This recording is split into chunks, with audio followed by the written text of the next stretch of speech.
শিক্ষকতার অভিজ্ঞতা। আমি তোমাকে তোমারটা বুঝাই বলবো, দয়া করে জীবন মৃত্যু নিয়ে কাছে টানাটানি করো না।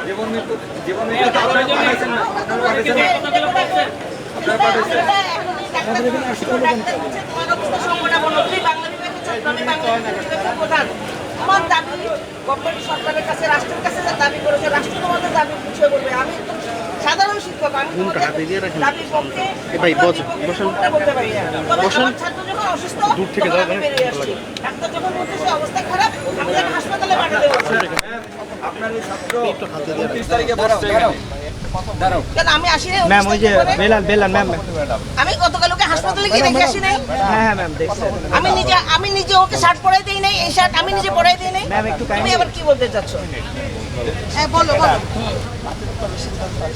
সেদিন আপনারা এই মানববন্ধন করেন নাই, আপনারা আমাদের জন্য একদিন এদিকে দাঁড়াইছেন যে আমাদের শিক্ষার্থীরা কথা বলতেছে, আপনারা কেন দাঁড়াবে কেন? তোমরা কে?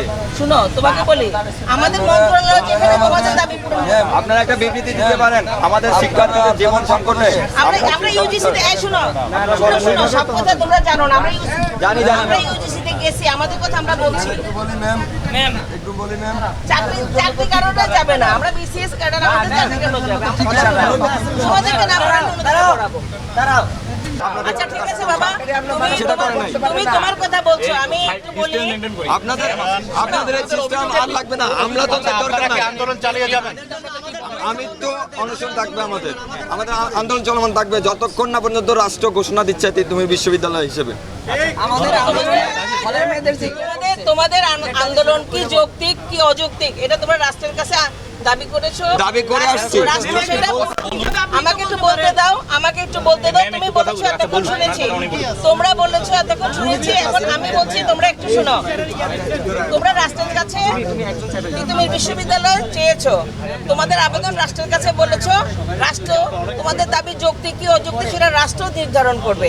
আমরা সরকারি কর্মকর্তা, তোমাদের শিক্ষক, আমরা এসেছি শুধু আমাদের ছাত্ররা এখানে অনশন করছো তোমাদেরকে মানবিকরণে দেখে যাওয়ার জন্য। তোমরা বলছো মায়া কান্না, এটাকে মায়া কান্না বলা যায় না। আমরা শুরু দিন থেকে তোমাদেরকে দেখছি, হাসপাতালে গিয়েছি তোমাদের সাথে, তোমাদের জন্য যা যা আমাদের পক্ষ থেকে করণীয় আমরা সর্বাত্মক চেষ্টা করেছি। তোমরা আমাদের সন্তান, তোমরা আমাদের ছাত্র, আমাদের সন্তানের সাথে তোমাদের কোনো ব্যবধান নাই, সেই মায়া থেকে এসেছি। আর তোমরা বলছো আমরা কেন তোমাদের জন্য রাস্তায় নামছি না, এটা আমরা তো সার্ভিস চলে যায় না।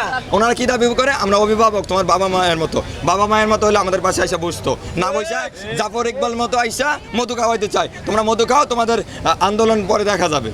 আমরা আর জাফর ইকবাল চাই না, আমাদের এরকম বিসিএস কর্মকর্তার মতো শিক্ষক আমাদের দরকার নাই। প্রত্যেকটা শিক্ষার্থীর বাসায় ফোন দেওয়া হয়েছে, ফোন দিয়ে বিভিন্নভাবে হুমকি স্বরূপ কথা বলা হয়েছে, হুমকি বলতে, এবং বাবা মায়ের ইমোশনাল ব্ল্যাকমেলও করা হয়েছে। এই বাবা মায়েরা এখন প্রত্যেকের শিক্ষার্থীদের কল দিতেছে, বিভিন্নভাবে ইয়ে করতেছে, ভয়ভীতি দেখাচ্ছে। মানে বাবা মাকেও যখন ভয় দেখায় আপনার ছেলে এখানে অনশন করতে, রাষ্ট্রের বিরুদ্ধে কাজ করতে, এইসব বংশং বুঝাইয়া হুমকি স্বরূপ কথা বলতেছে। তো আমরা আমাদের শিক্ষকদের থেকে এটা আশা করি না। আমরা যখন এখানে বসছি, আমাদের 5 দিন কেন আসতে হয়েছে? যেদিন প্রথম বসছি ওই দিন ওনাদের উচিত ছিল রাষ্ট্রের সাথে কথা বলা, যে আমাদের শিক্ষার্থীরা আমরণ অনশন বসছে, আপনারা এটা নিয়ে যতটুকু দেখেন। কিন্তু ওনারা এটা করে নাই। ওনারা না করে কি করছে? ওই দিন এখানে নাচ গান করছে, এখানে ওনারা যে খেলাধুলা করছে, শিক্ষকরা পিলোবাস খেলছে, শিক্ষকরা গান চালিয়ে।